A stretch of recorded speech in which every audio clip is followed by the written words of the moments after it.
स्वागत है आपका फैक्टरग्राम पर।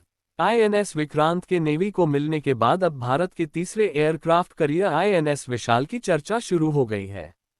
2 सितंबर को देश में बना युद्धपोत आईएनएस विक्रांत नेवी में शामिल हो गया है, लेकिन हिंद महासागर में चीन की नेवी के बढ़ते दखल से निपटने के लिए देश को तीसरे एयरक्राफ्ट की जरूरत बढ़ गई है। इस वीडियो में जानते हैं कि आखिर क्या है देश के तीसरे एयरक्राफ्ट कैरियर आईएनएस विशाल से जुड़ा प्रोजेक्ट, इसके कब तक पूरा होने की उम्मीद है, क्या होंगी इसकी खासियतें, क्या है आईएनएस विशाल। आईएनएस विशाल भारत का तीसरा एयरक्राफ्ट कैरियर होगा। विशाल शब्द का संस्कृत में मतलब भव्य होता है। ये आईएनएस विक्रांत के बाद भारत में बना दूसरा एयरक्राफ्ट कैरियर होगा। विक्रांत की तरह विशाल को भी इंडियन नेवी के कोचीन शिपयार्ड लिमिटेड में बनाने की योजना है। आईएनएस विशाल के 65,000 टन वजनी होने की उम्मीद है, यानी ये भारत का सबसे बड़ा एयरक्राफ्ट कैरियर होगा। आईएनएस विक्रमादित्य और विक्रांत का वजन 45,000 टन के आसपास है। आईएनएस विशाल पर 55 फाइटर प्लेन तैनात होने की उम्मीद है। आईएनएस विक्रमादित्य पर करीब 35 और विक्रांत पर 30 फाइटर प्लेन तैनात हो सकते हैं। विक्रांत से पहले भारत के पास आईएनएस विक्रमादित्य के रूप में एकमात्र एयरक्राफ्ट कैरियर था। विक्रमादित्य को रूसी प्लेटफॉर्म पर तैयार किया गया था। क्या है आईएनएस विशाल प्रोजेक्ट। मई 2012 में navy chief admiral Nirmal Verma ने कहा था कि देश में बनने वाले दूसरे एयरक्राफ्ट कैरियर के लिए स्टडी की जा रही है। 2012 में ही आईएनएस विशाल के डिजाइन स्टेज का काम नेवी की नेवल डिजाइन ब्यूरो ने शुरू किया। शुरू में नेवी की योजना डिजाइनिंग के लिए किसी देश की मदद नहीं लेने की थी, हालांकि बाद में इसके लिए रूसी एयरक्राफ्ट के डिजाइन की मदद लेने का फैसला किया गया।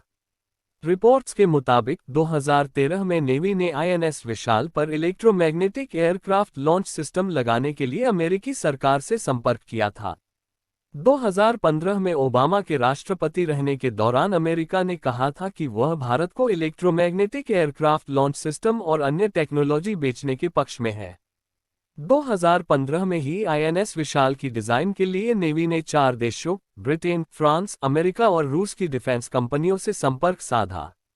नेवी ने इन कंपनियों से वॉरशिप की टेक्निकल और लागत से जुड़ी जानकारी मांगी थी। अगस्त 2015 में भारत और अमेरिका ने आईएनएस विशाल की डिजाइनिंग और डेवलपमेंट के लिए एक जॉइंट वर्किंग ग्रुप बनाया।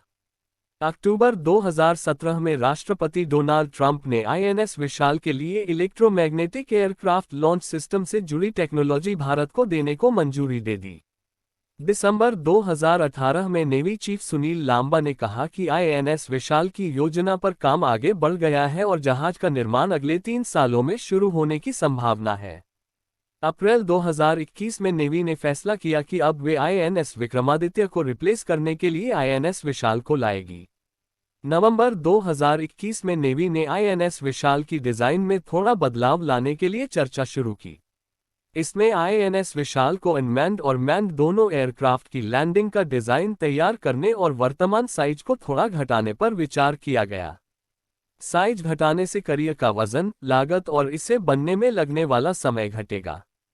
अप्रैल 2022 में भारत हैवी इलेक्ट्रिकल्स लिमिटेड यानी भेल ने आईएनएस विशाल में इलेक्ट्रिक सिस्टम के सिलसिले में जनरल इलेक्ट्रिक के मालिकाना हक वाली ब्रिटिश और फ्रेंच कंपनी जीई पावर के साथ करार किया।